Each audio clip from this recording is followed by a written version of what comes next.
All right, boils and ghouls. Let's talk. Finally, this is actually, I think, yeah, the first David Cronenberg film I have covered on the channel.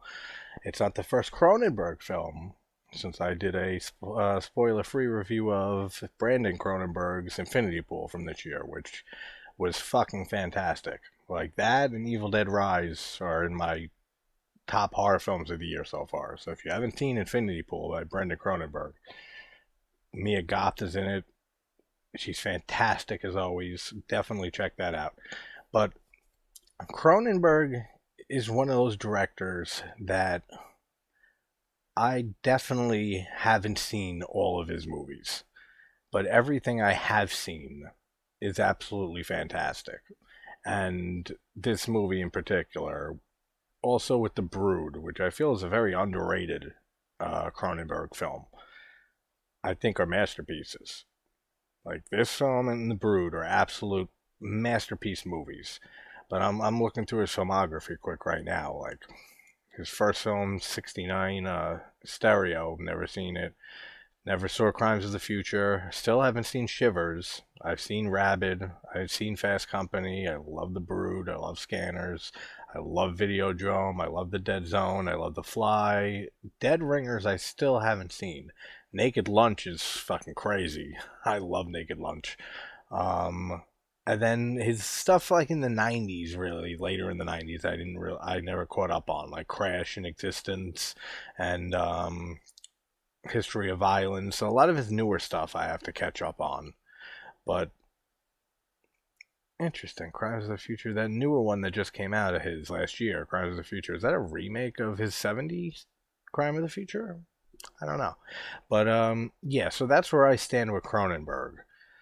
It's not like how I am with Argento or Carpenter or Bava and Rainey and directors like that I know them in and out. So I definitely got to start covering more Cronenberg on the channel. I was going to last year, like right a month or two into the channel when Crimes of the Future came out, and I was never got around to seeing it. And then I just never got around to doing any Cronenberg. But finally, this was the winner of the poll the other day. So this movie is just absolutely fantastic, man. And Michael Ironside's performance in this film is absolutely perfect. Like he kills it in this movie as Revok, and that's such a cool name for a bad guy. Last name Revok, like that's awesome. And the whole concept company and that are using the scanners, and it's a cool concept. I forget what it said on the VHS box. Was it like there's 4 billion people on the planet, 237 of them are scanners? I'm guessing that's a reference to The Shining, maybe. But if it's 237, I'm not sure. Or maybe it's 273. I'm not sure. But this came out a year after The Shining, right? Yeah, it is 81. So, but yeah, Ironside kills it in this movie. Like, best performance by far in the film, but everybody does a great job in this. And by far, one of the top, if not the top, head explosion scenes, practical effects in the movie. Like, the only other one that I can think comes close is Maniac, when Tom Savini shoots his own head off and has the head explosion there. I don't know, man. This one is definitely up there. So let's talk David Cronenberg's '81 masterpiece, Scanners. Lawrence Dane does a great job too in this movie. Like I like how he handled the character. I like how he's kind of mixed on having these scanner abilities. That he kind of doesn't want to embrace it, but he's kind of forced to through the events of this film that he has to go through. And this movie has a very like dark tone to it, and I love it. Like there's such a nefarious feeling throughout this film, and I think Cronenberg did an excellent job capturing that because it's not like your typical like superhero like telekinetic and control things with their mind and stuff. This is like the dark, seedy underbelly of like that scene of the people with these powers. This is like the dark, brute reality of what it would be like being somebody with powers like this. Is that you're gonna want to be fucking used by government or secret organizations or anything like that. This isn't like the glorified like X-Men, like we got superpowers and embrace it. Like some of them do for bad reasons, some of them do for good reasons. Some don't even realize they're scanners, if I recall. But I just the whole idea for the story here, the whole script is fantastic. Oh, and not Lawrence Dane, Stephen Lack, who plays the main dude, Cameron. When I was talking about it, I looked up at the screen in the credits and said Lawrence Dane, and I said his name. I was like, did I say Lawrence Dane? But he does a good job too at his role. And just the opening here, where the guy looks like shit, and the two women in the mall, they're talking about him, and he hears, and he just like gives the woman like a heart attack or a stroke or some shit, like just completely like knocks her out. And then he starts getting chased. Like this whole intro scene just immediately piques your intrigue of like what's going on, what type of powers does this guy have, and who's after him. Because the people after him obviously know what he's capable of. And I love how they shoot him in the hand with the tranquilizer dart while he's riding the escalator up. Then he's just on his side, like knocked out when he reaches the top of the escalator. That's funny. You got to admit though, Cameron, you'll look a lot better cleaned up here when you wake up. Oh man, and he says he's 35 years old, so I'll be 35 September. He's the same age. I could be a scanner. I really like the character of Ruth, of Dr. Ruth. He plays a good role in this too. The music and score and sound design too in this movie are all fantastic. I love the score in this. Man, seeing Cameron just like sick, or is he withdrawing or something, when he's in bed and he's just writhing in pain and he's freaking out and it just goes on for a while, and they overlay the other scene with all the group members that like meet up to see the whole experiment or whatever, the results. And it makes you feel for this guy, man. Like just seeing him suffer like this, well, it's like shit. It's like I better find out soon what's happening, because like I really start to feel bad for this guy. Like it puts that in your head. Like it makes you sympathize with him pretty much right out of the gate. Ephemeral being injected to suppress scanning abilities. Kind of sounds like Hypnosil being used to suppress dreams from the Nightmare series. All right, so the whole scene here with Revok, with the other scanner who wants to scan everyone in the room, and then Revok comes up, and then he's trying to scan him, and he just explodes his head. This whole scene is absolutely fucking fantastic, and the head explosion looks so good. Like I'm pretty sure I remember in an interview or a documentary something that saying that they put just a bunch of fake blood and guts and like leftover hamburgers and shit in there, and then they had the special effects guy. I forgot, it was a Dick Smith, or was that the makeup effects? I'm not sure, but he got on the floor behind the dummy and shot it with a shotgun from the ground.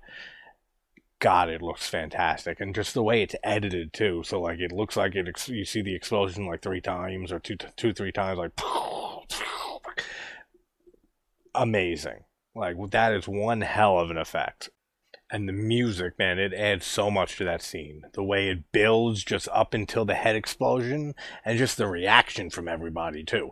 And I'm sure a lot of those were genuine reactions, because seeing that in person, like right in front of you, and seeing that explosion.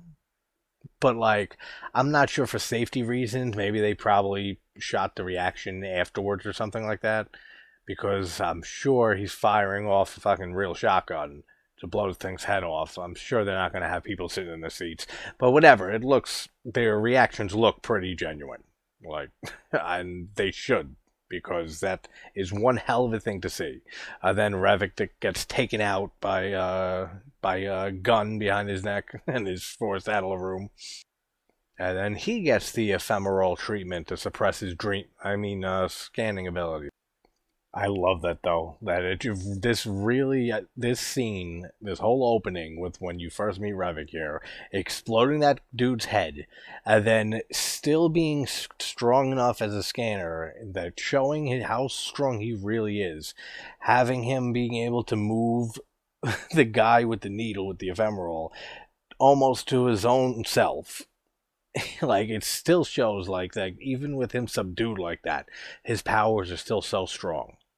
And I love that. It makes him seem like a complete badass like he is right off the bat. Like, what a hell of a fucking entry for a character. HBO Max wants me to let you know, shop smart. Shop pet smart for your puppies.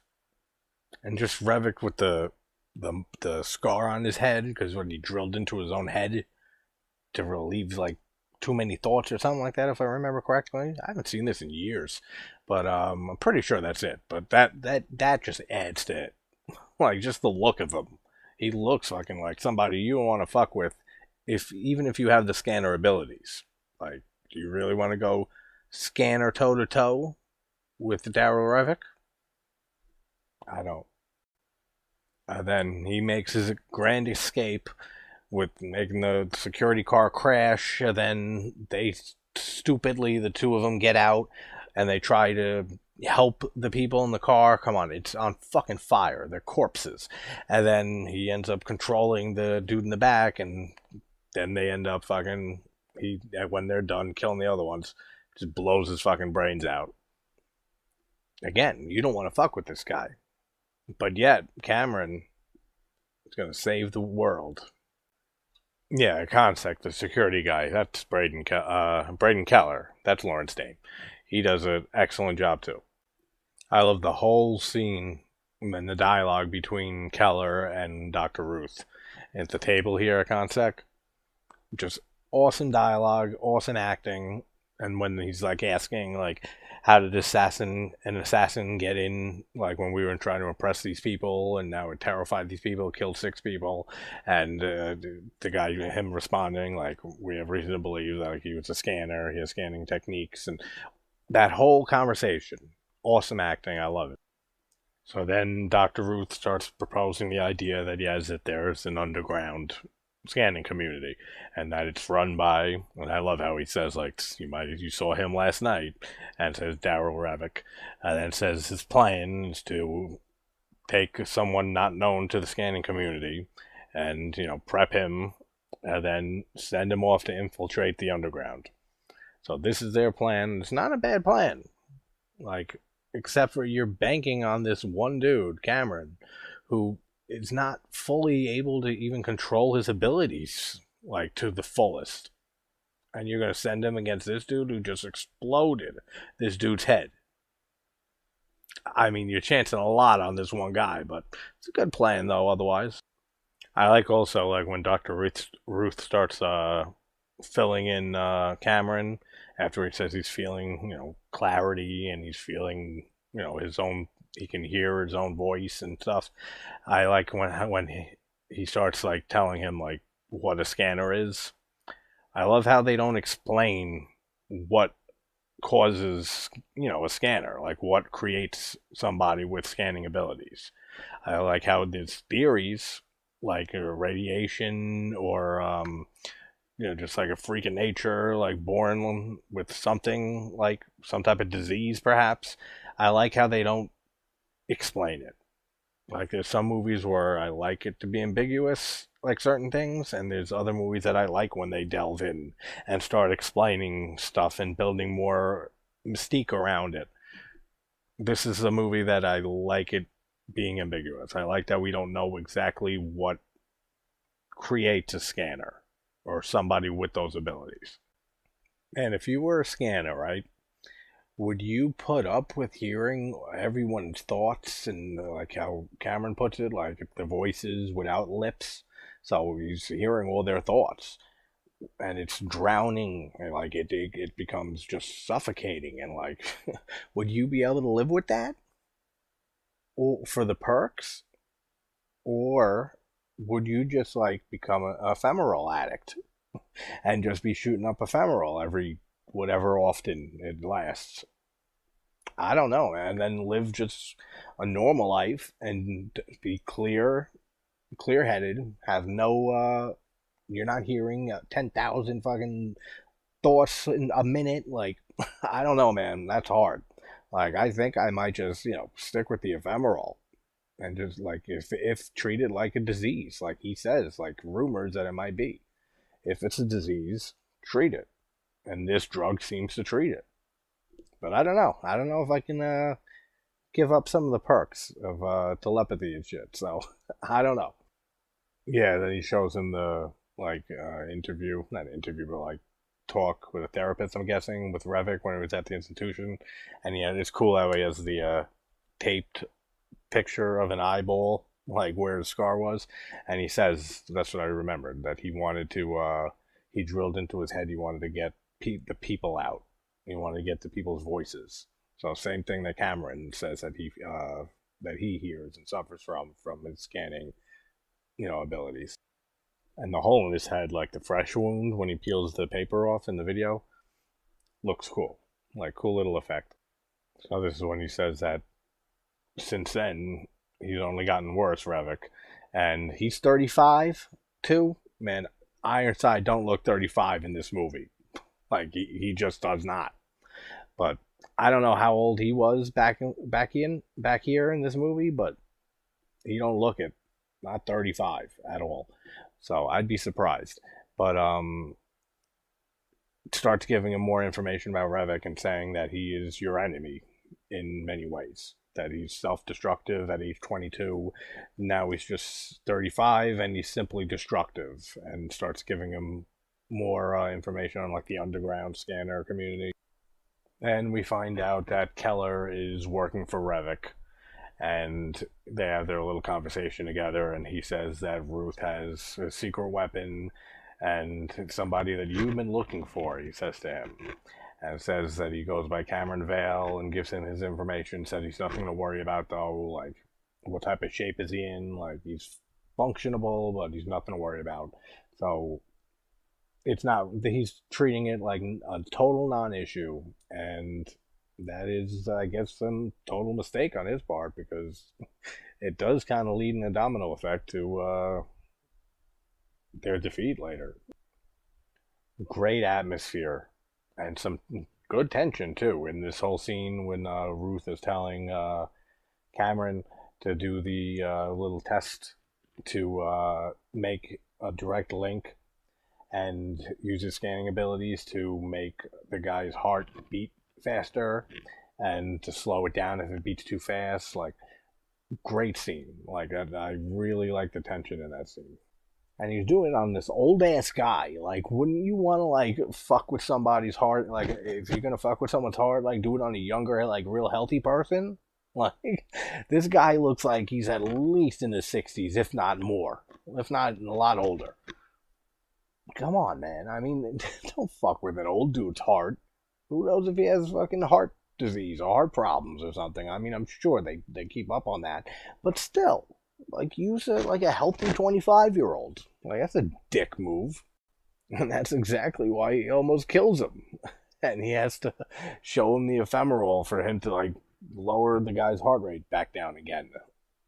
See, use a younger guy next time. Now, I also know that there's a whole series to this. Like, this is at least 3 sequels, if not maybe more. I've never seen any of them. I have no plan on covering them anytime soon. I have no plan on watching them anytime soon. So, yeah. I'm not even sure how many there are. Like I said, I think maybe like 3 or 4 sequels to this. But never seen them, don't care to. Maybe one day, a few years down the line or something. Dude, those sculptures are fucking creepy, man. Like, some of these sculptures are really unsettling looking. But one looks like almost like something by Alex Gray, like for a Tool cover. Like with like the colored branches coming out of the sculpture's head. That's cool looking. Because then Ruth told Cameron to go meet up with this art guy, Benjamin Pierce, who apparently he was in prison like when he was young because he tried killing his entire family when he was 5 years old. 10 years old. So he was in prison a few years and he got released due to rehabilitation through art. And that's how he suppresses his scanning and everything, is through his artwork. So I guess maybe if I was a scanner, that's what I would do. Like, I guess maybe suppress it through music. I'll never be a scanner though, because I think you're born with it. And I haven't scanned shit in my 34, almost 35 years on this planet. So I'm pretty sure I missed the train on that one. The score is great here when he's arriving to the house after at the art gallery when the chick knew that he was scanning and was responsible for the guy collapsing or almost collapsing, whatever it was, and his nose starts bleeding. That the score that kicks in right after that, awesome. I love this whole scene between Cameron and Pierce right before, and then obviously when the shootout happens and shit, and they kill Pierce, Revok's assassins. That's absolutely an awesome scene, and I love the big head sculpture that's lying on its side. What a cool sculpture that is.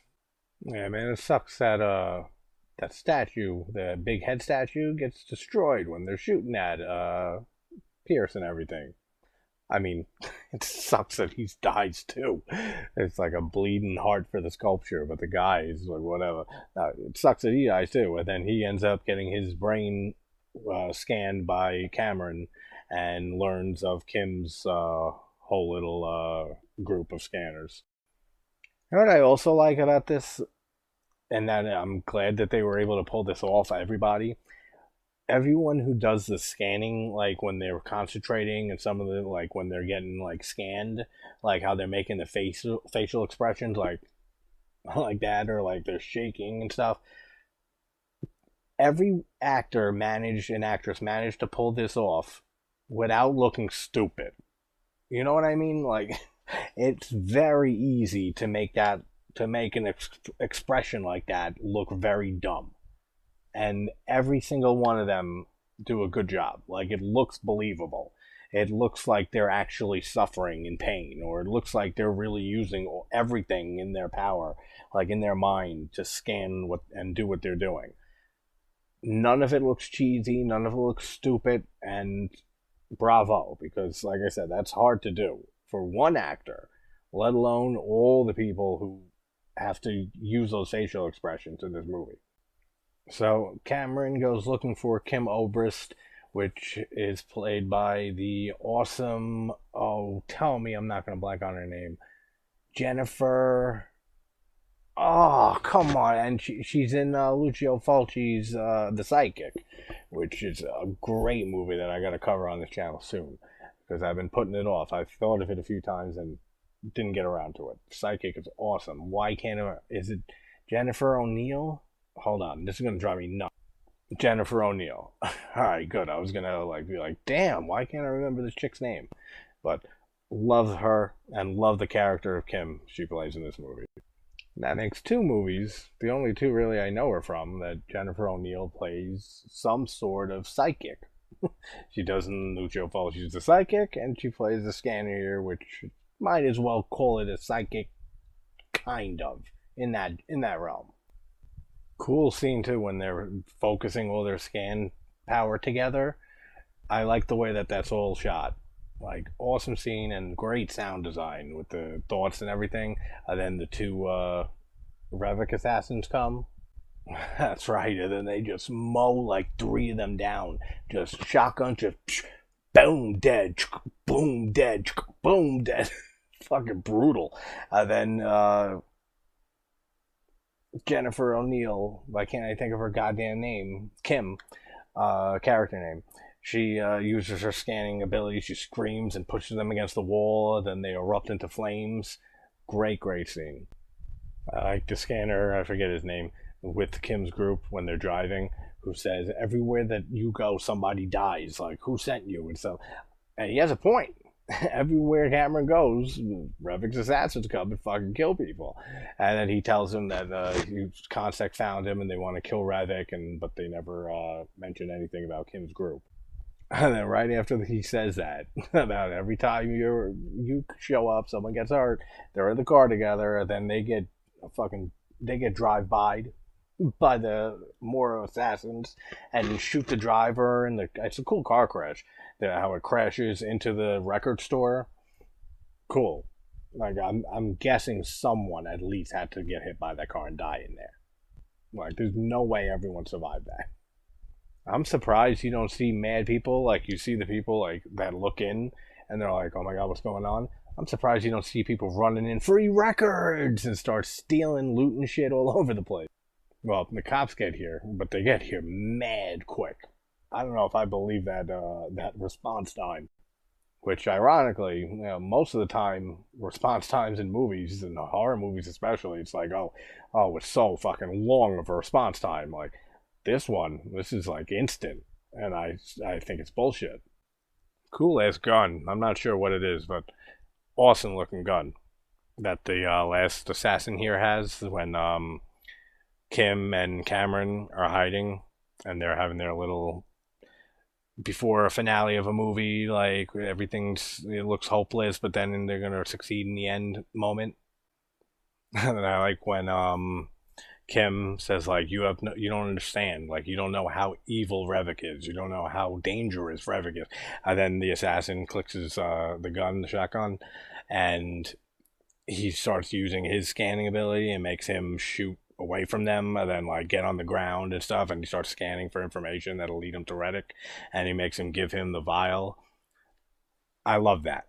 Just like right when she's saying how dangerous and evil he is and stuff, he shows like how strong he's getting. Awesome little scene.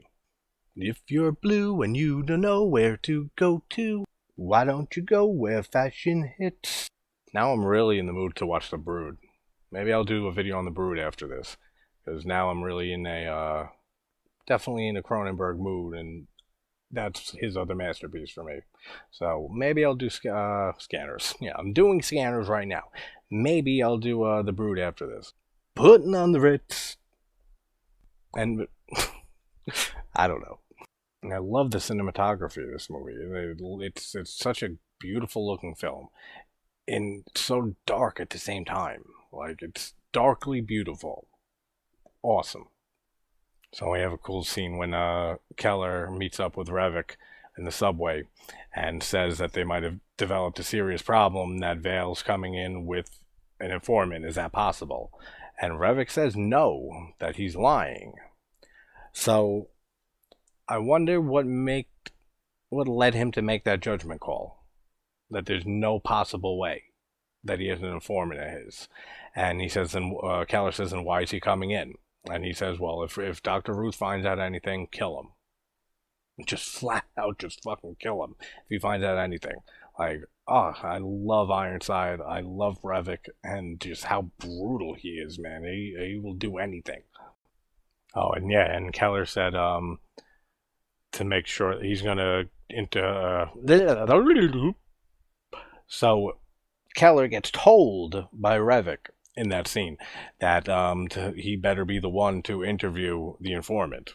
And then he says, well, Dr. Ruth is definitely going to talk to Vale. He can't prevent that, and says if he finds out anything, kill him. So then we have Ruth talking to Vale, and we had a little tense moment between Dr. Ruth and Keller when Keller says if he's taking the informant, and like if you have an issue with that, like write a letter to the board. Cool.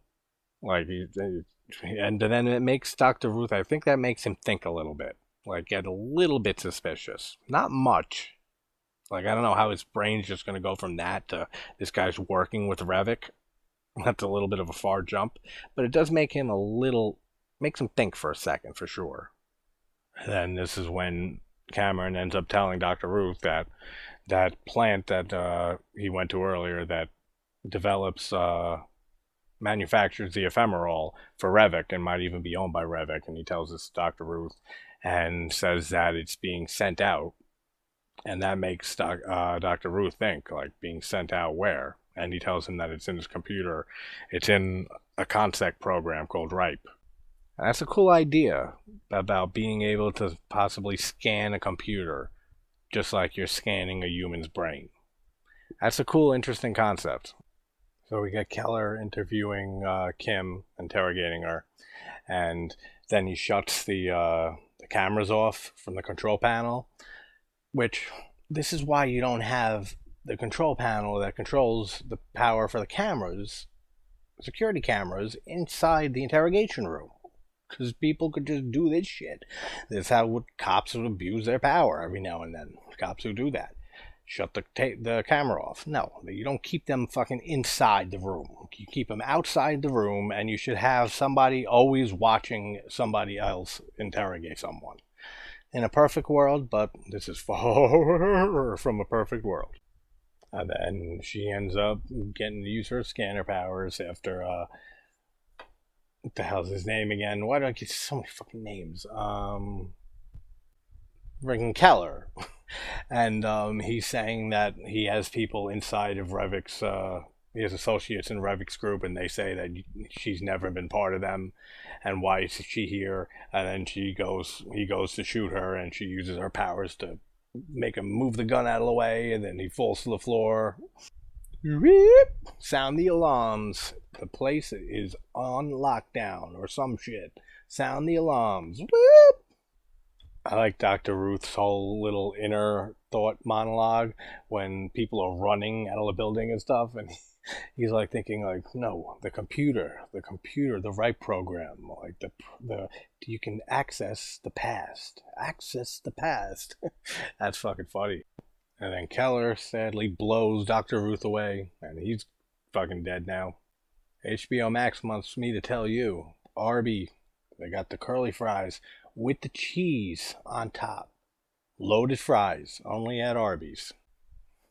I love how when Kim meets up with Cameron and says that Keller tried killing her, and he says he's the one then, and then the two security guards, she fucks with their minds, and they both do, and they start saying like in a weird like deep voice like, oh my god, like, mom, I didn't mean to.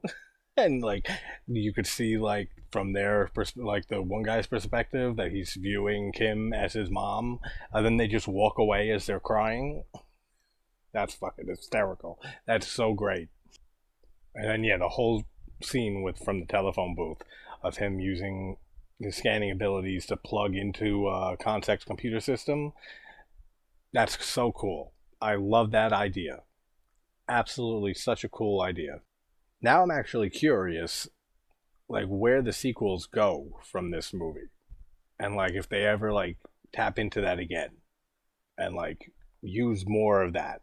Like, especially as the movies went on and, like, technology became better and better. I wonder if they play with that in future installments. Maybe I'll check out the sequel, at least, just to see that. Because I've never seen any of them. So, should at least check one out. And an even cooler idea is when Keller knows this, that Cameron is scanning and hooked up to the computer, and that their nervous systems are one, basically. And to overload, the self-destruct on the system and try to kill Cameron that way. Awesome concept, too. Like, there's so many great ideas in this movie. And when it self-destructs, I love, like, the shot of the inside of that's showing, like, circuit boards and stuff. That's really cool, that shot. And then the guy in Consec was like, see, I told you, no fireworks. And then the computer explodes and he fucking flies back through the glass window. That's fucking hysterical. And then the telephone wire, electrical wire falls down and blows the gas station up. Cool stuff. I love how the phone is steaming when he puts it down after that. That's a nice little touch. But Cameron's still alive, man. Keller thought a little computer self-destruct was going to take down our Cameron Vale. Not a goddamn chance. Another really cool idea is when Kim is sitting in the waiting room at Dr. Frain's office, and she's getting scanned by the unborn or the baby inside the woman's stomach. Really cool idea too. That a baby inside the mother's womb that has scanning abilities can scan even like as a fetus or a young baby in the womb still. Really cool idea. And that's when we get the revelation that the ephemeral is creating scanners, and that's what Revok is, manufacturing it for, to create an army of scanners, and that's why the doctors are on the list that he was able to get out of the computer system, because those are the doctors that are giving the ephemeral to pregnant patients. And then they get outside, and that's when Revok and Vale meet face to face. And he just says Vale and shoots him with a tranquilizer dart and takes his ass away. But oh man, the scanner battle coming up, so fucking good, man. And the contacts on Michael Ironside's eyes in a little bit with when he's scanning looks so creepy, looks so good. The effects are great, and just the cover with him just like that with the white eyes, awesome. Like God, I love this ending. I love how Revok says to Cameron, like, by the way, it was very impressive that he was able to blow up the computer and that Keller died during it. That's funny. Dun dun dun! And then we get the revelation that they're brothers. And that was a cool reveal the first time I saw this. Like, I don't think I saw it coming. I don't remember. When did I first see Scanners? I didn't get into Cronenberg until my teens, probably mid-teens or so. I think The Fly was the remake was the first Cronenberg I saw, but it had to be around there, 15, 16, 17. But oh, never. I don't think I saw that coming, that they were related, and definitely didn't really see that Ruth was their father. It was Cameron's father and Revok's father. And I like how he gives his tries to justify everything and make it look like he's trying to help him. That like the assassins that he sent were told to never harm Cameron, and that he was just trying to guide him to him. And that the whole thing he goes off on, and, like, this is such a great fucking scene just with the dialogue alone, with him saying that Dr. Ruth knew where he was all the time, and that he just came and scooped him out of the scummy life he was living when he needed him. Like, all of that dialogue is great. And we find out from Revok that Dr. Ruth's wife, their mother, he used the prototype of ephemeral, which is the drug that he created, on her 4 years before it was approved for market or it hit the market. And that's what led to them being born scanners, and that's why they're older than the other scanners, and they're the most powerful ones. Like Revok, Darryl Revok. And the scanning wars take first hit with a brick. That's what kicks off the scanning wars. Hits him with a brick, or like it looks like a brick. It's like some statue or some shit that was on Revok's desk. Looks like a brick. Oh yeah, man, and the vein effects that come out of his arm when he's scanning, and then like the blood starts coming out of the veins. Cool effect, man. That is a great effect. Same on his face too. When it starts spreading on his face, the veins, like, oh, great work. Like, great practical effects in this.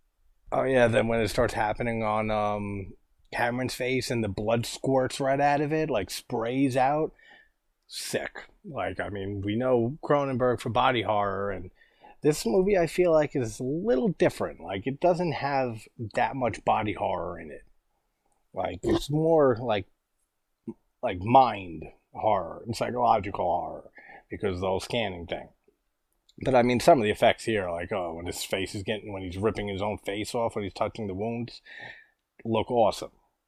But I mean, compared to like Rabid and the Fly remake and the Brood, Videodrome, like all of those have more, I think, body horror elements in it than Scanners does.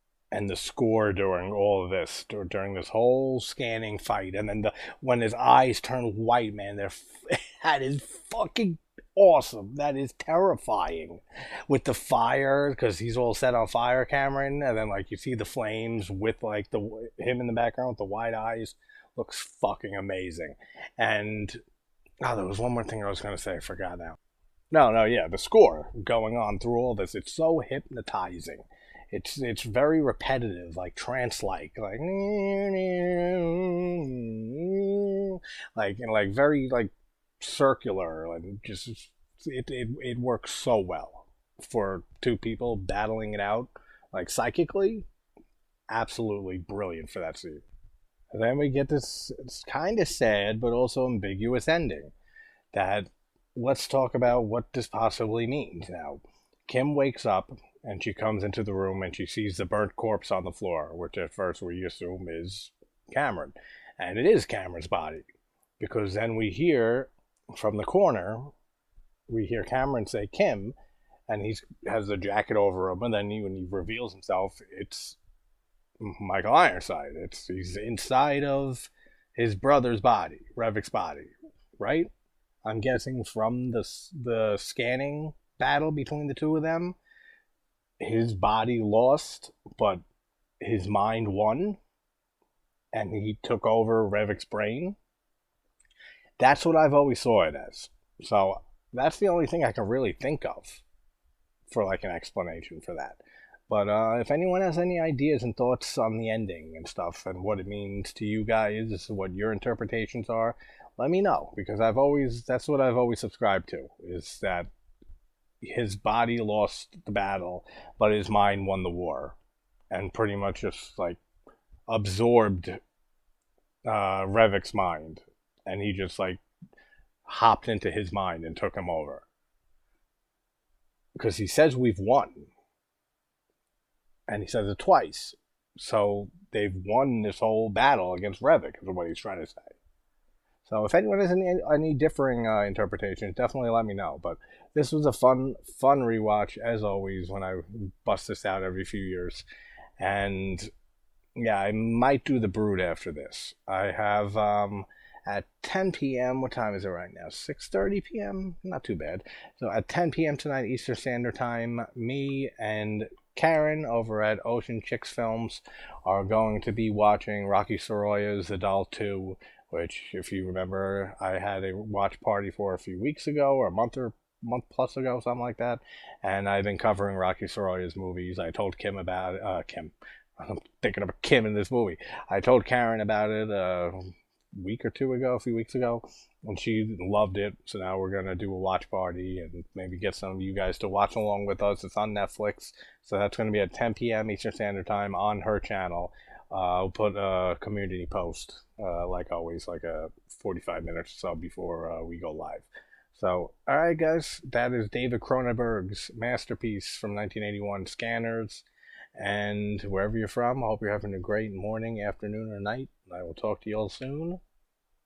Take care, everybody.